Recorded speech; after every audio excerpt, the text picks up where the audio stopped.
Kalau ya, Itu surat 40 baris 13 dari atas. Kemudian menyebutnya tengok muka surat yang ke-40, Bapak. Baris yang ke-13 di atas. Baris yang ke-13 daripada atas. Kemudian menyebut nazim. Ya, ada alif di tengah tu, kena baca dha dari bawah. Kemudian menyebut nazim, garis nazim itu makna dia penyair. Nazim makna dia penyair. Tukang pantun. Malah dulu tuan, para ulama mereka menulis masalah agama dengan pantun. Macam orang kita cakap pantun di sebelah lembah Sungai Perak, cakap pantun. Saya boleh cakap daripada pagi hari ini sampai minggu depan. Cakap pantun. Saya mak boleh wonder. Boleh cakap dengan pantun seminggu. Cakap apa juga betul pantun tuan. Padahal betul huruf dia boleh pantun kan. Ya. Kita baik. Kemudian menyebut nazim masalah yang ke-8.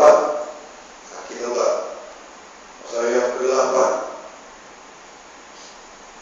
Macam mana masalah ke-8 ni? Ya. Masalah muafiq. Dia menjadi ada menjadi. Dia menjadi duduk dia. Yang belah kanan 5 masalah ni, masalah yang tiada khilaf di kalangan ulama. Selesai dah, kita selesai dah. 3 yang ni tuan. Ada ni kita tengoklah. Yang ada khilaf. Khilaf yang dipaparkan antara Syekh Ramli dan Ibnu Hajar. Kita tengok dalam surat. Okey, 4 masalah ni kita tengok dulu. Satu ialah orang yang semayang berserta dengan imam tertidur di dalam tasyahud awal. Dia jaga masa imam yang nak rukuk ataupun sudah rukuk. Satu. Yang kedua, orang yang di dalam sujud, dia sujud bersama dengan imam, kemudian terkeliru tentang takbir imam. Mengapa dia terkeliru? Masa dia sujud itu ada suara kuat yang berbunyi, menyebabkan dia tidak mendengar takbir imam bangkit daripada sujud rukuk. Sehabis ada suara, imam dia sudah duduk di tasyahud awal. Kemudian imam dibangun kekiam. Pada masa itu dia dengar suara takbir, dia beranggapan itu suara takbir imam bangkit daripada sujud ke tasyahud awal. Kira? Jangan tengoklah masalah yang dulu masalah tu tuan. Hari ini kita tengok satu lagi yang ni. Kira? Yang ni satu syair 2 masalah. Yang ni satu syair 2 masalah. Yang akhir itu satu syair 1 masalah. Ini kita tengok yang ni. Yang 8. 5 ini 6, 7, 8. Tengok syairnya. Okey, iaitu masalah yang ketiga. Masalah yang ke-8 dan seluruh masalah muafiq tuan. Dan masalah yang ketiga daripada masalah yang ada khilaf pada yang ada khilaf 4, yang ketiga tuan. Semua sekali ada 8 masalah. Dia ada 9 masalah, dia masalah yang ke-8.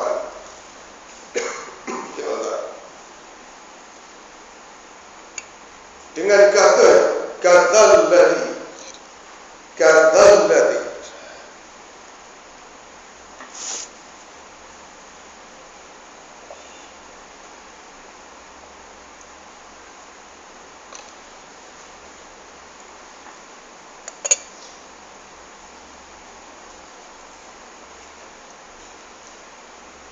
Kadalladhi yukammilu tashahhuda. Kadalladhi yukammilu tashahhuda ba'da imamin qama minhu qasida. Ya, itu dia punya pantun, dia tuan-tuan. Pantun dua rangkap. Kata syarahnya, kata syarah maksudnya kata keterangan, kata uraian, dan adalah surah masalah ini. Surah itu dari bawah gambaran, ya, surah maksudnya gambaran, dan adalah surah dan adalah gambaran masalah ini, bahwasanya ia orang yang sembahyang, duduk serta imamnya, duduk bersama imamnya, membaca tasyahud awal. Ya, dia duduk bersama dengan imam pada membaca tasyahud awal. Maka tak kala berdiri imamnya daripadanya, maka tak kala berdiri imamnya daripadanya, yaitu daripada duduk membaca tasyahud awal, nyawa sebiji dulu. Maka tak kala berdiri imamnya daripada duduk membaca tasyahud awal itu, maka berhenti itu dari bawah, berhenti bahasa dalam bahagian matiah, bahasa kita terus garis akan berhenti, dalam catatan kita letak terus. Imam berdiri daripada tasyahud awal, daripada baca tasyahud awal ke qiyam, si makmum terus, ya, maka terus makmum itu daripada membaca tasyahud awal itu, maka berhenti makmum daripadanya. Sepuh berhenti, makna dia terus. Di sini tuan-tuan, di tempat lain saja. Dalam bahasa Matiah dia memang bahasa sendiri. Bahasa dia di sini. Di tempat lain tuan-tuan tengok lain. Tapi di sini dia bahasa dia sendiri. Dia sebut berhenti itu bukan berhenti, terus. Maksudnya maka berhenti makmum daripada, maksud apa maksud berhenti? Maka terus makmum daripada membaca tasyahud awal itu. Maka apa diteruskan? Supaya ia hendak sempurnakan tasyahud awalnya. Dia terus baca itu kerana dia nak sempurnakan tasyahud awalnya. Dia nak habiskan juga tasyahud awalnya. Tuan-tuan, ingat dalam masalah tasyahud awal, kalau imam tak baca, kita dengan baca batal sembahyang. Ya, tuan-tuan. Dalam bahasa kita, kalau imam tidak baca tasyahud awal, kita jangan baca. Ni kes ni imam baca, imam dah naik qiyam, tapi si makmum ini nak meneruskan bacaan tasyahud awal, ya tuan-tuan, kerana dia nak menyempurnakan, nak menghabiskan, nak menamatkan tasyahud awal. Bila dia nak menamatkan bacaan tasyahud awalnya, dia pun habiskan tasyahud awalnya, tuan-tuan. Maka tak kala berdiri betul, makmum tersebut tambah kala. Maka tak kala berdiri betul makmum tersebut didapat akan imamnya. Didapat akan itu dari bawah, didapati imamnya sama ada sudah rukuk, kira satu masalah, sama ada imamnya sudah rukuk atau imamnya hampir rukuk, tuan-tuan. Itu masalahnya. Kira masalah dia, ingat balik, makmum duduk bersama imam di dalam tasyahud awal. Imam sudah habiskan bacaan tasyahud awalnya, imam naik ke qiyam. Makmum masih belum habiskan lagi tasyahudnya. Dia nak habiskan tasyahud dia, lalu dia pun baca sampai habis tasyahud awalnya. Setelah habis tasyahud awal dia naik qiyam. Apabila dia naik sampai ke qiyam, sama ada situasi yang pertama, imam sudah rukuk, ataupun situasi yang kedua, imam hampir nak rukuk. Jadi macam mana penyelesaiannya? Okey, tuan-tuan, tengok penyelesaiannya. Maka kata Syekh Ramli, tuan-tuan,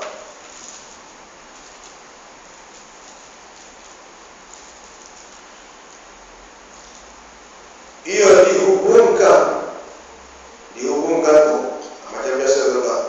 Biasa bahasa kita disebut dihubungkan. Mana dia boleh? Diberi hukum,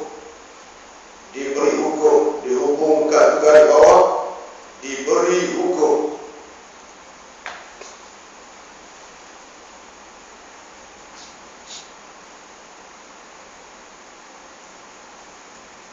Maka kata Syekh Ramli, ia dihubungkan, ia diberi hukum. Orang muwafiq, ia diberi hukum sama dengan orang muwafiq, ataupun dia diberi hukum orang muwafiq jua itu juga. Maka kata Syekh Ramli, ia dihukum atau ia diberi hukum orang muwafiq jua. Macam mana? Dia mengundurkan ketinggalan 3 rukun yang tersebut itu. Ini pandangan Syekh Ramli, tuan-tuan. Jadi kalau kita berlaku pada kita kes yang semacam ini, maka berdasarkan pandangan Syekh Ramli, kita dihubungkan dengan orang muwafiq, tuan-tuan. Orang muwafiq mana? Orang muwafiq yang dimudurkan. Bagaimana orang muwafiq yang dimudurkan? Kita dimudurkan 3 rukun yang tersebut itu. Mana dia 3 rukun yang tersebut itu? 5 rukun ikut kiraan, 3 rukun itu nama. Okey lagi. Dan kata Syekh Ibnu Hajar, tetapi ia seperti orang yang ketinggalan dengan tiada udzur. Ini pandangan Syekh Ibnu Hajar. Ia seperti orang ketinggalan dengan tiada udzur. Garis bawah tiada udzur, tuan-tuan.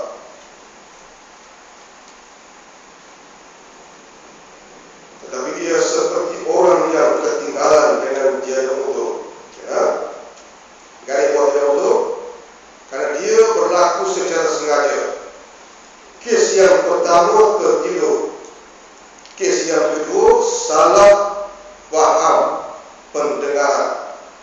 Kes ini dia sengaja nak menghabiskan bacaan tahiyat ataupun tasyahud awal itu. Oleh kerana kesengajaan dia untuk nak menghabiskan tasyahud awal Syekh Ibnu Hajar kata, ia seperti orang yang ketinggalan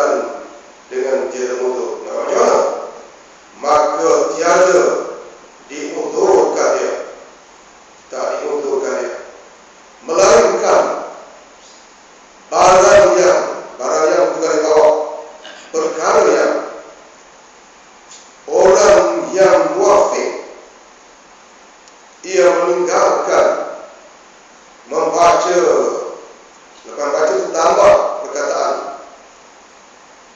melainkan perkara yang orang yang muafiq, ia meninggalkan membaca, lepas membaca itu tambah perkataan Fatihah, meninggalkan membaca Fatihah dengan sengaja. Maksudnya dia itu kalau dia tinggalkan Fatihah, macamlah orang sengaja meninggalkan Fatihah.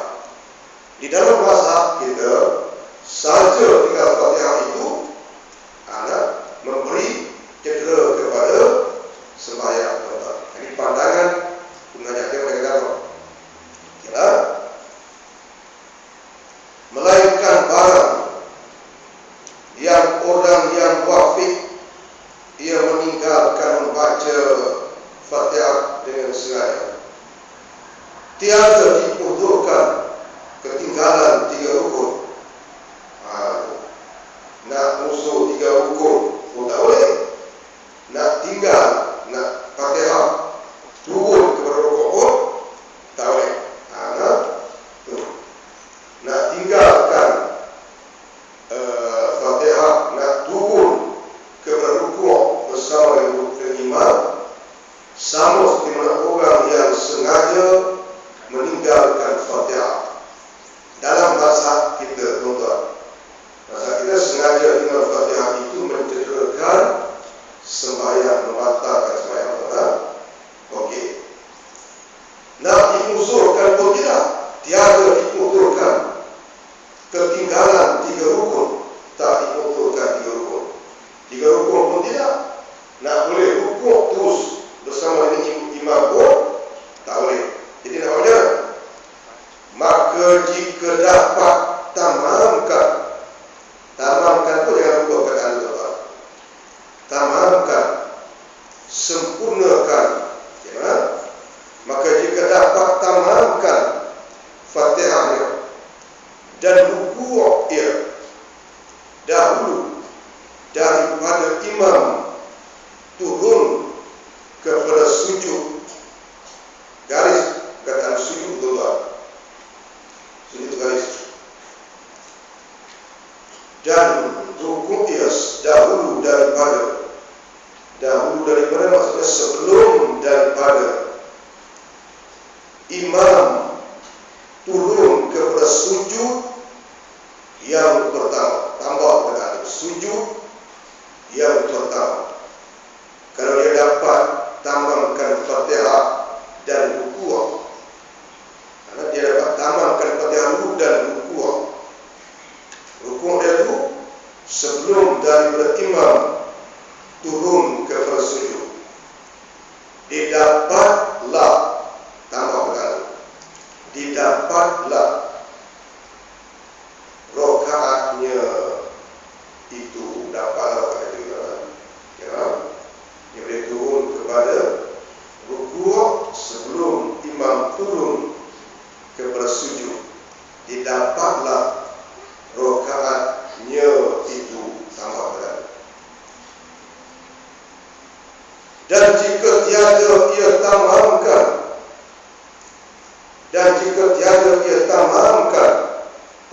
sempurnakan Fatihahnya dahulu daripada turun imam kepada sujud. Jadi kalau dia tak dapat nak tamamkan Fatihah dahulu daripada turun imam kepada sujud, okey tuan-tuan, dia tak habis dari Fatihah, imam dah turun kepada sujud, nak macam mana? Pandangan Ibnu Hajar ni, hendaklah ia niat mufaraqah. Hendaklah dia niat mufaraqah. Garis dengan mufaraqah, tuan-tuan, berpisah dari imam. Niat macam mana? Aku berpisah dari imam, ataupun aku berpisah dari jamaah, ataupun aku sembahyang seorang diri. Ada nama itu kan? Ada nama itu, tuan-tuan. Di mutasan itu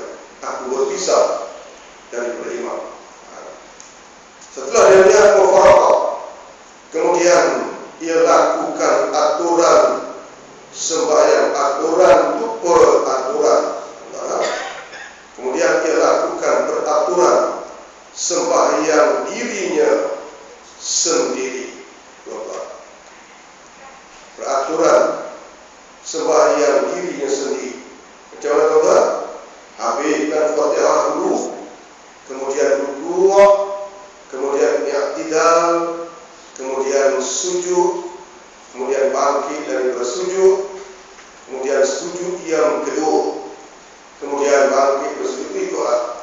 Kalau masa tu nak kena tayat akhir lah. Kalau masa tu nak kena kiam akhir.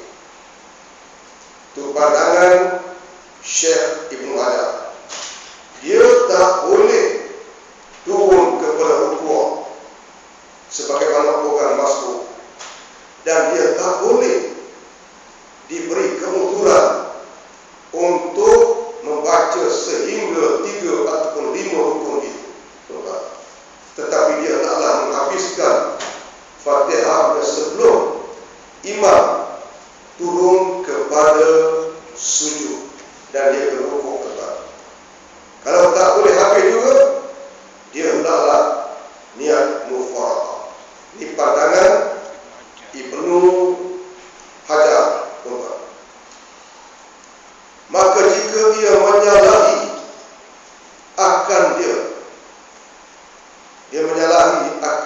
akan peraturan tersebut, macam mana tuan-tuan? Kena perakam pun tidak, Fatihah pun tak ambil lagi tuan-tuan. Batin sembahyangnya, gariskan batin itu tuan-tuan. Batin itu dari bawah, batal sembahyangnya. Ada kitab yang batal? Ada. Kitab kanda kita lama batin ke batal? Batin. Kanda garis bawah. Garis bawah jangan ganggu. Yang asal jangan pada pandangan kita batal, tapi boleh jadi kita salah. Ilmu kita nak banding dengan ilmu ulama ni bukan jadi dia tuan. Mungkin batin semua, tapi pada pandangan kita tu batin tu batal lah. Tapi boleh jadi juga batin. Tapi jalan kita kata batin tu tak nampak sekarang. Garis bawah tak di luar batal sembahyang. Itu kata asal tu biar itu. Ada barokah dia tuan. Silap ulama diberi pahala tuan. Betul kita belum tentu ke mana lagi. Itu peringat tu. Ulama ialah suatu kelompok manusia yang dianggap mulia di sisi Allah. Sebab kesalahan mereka diberi pahala, peringat. Mereka dianggap waris kepada anbiya. Tapi kerana mereka itu manusia biasa, ada salah silapnya. Dia bukan Nabi, tapi nak banding kita, apakah dia? Garis batin itu dari bawah, batal sembahyang. Okey, itu di situ. Kemudian bagi besok, kemudian mengisyaratkan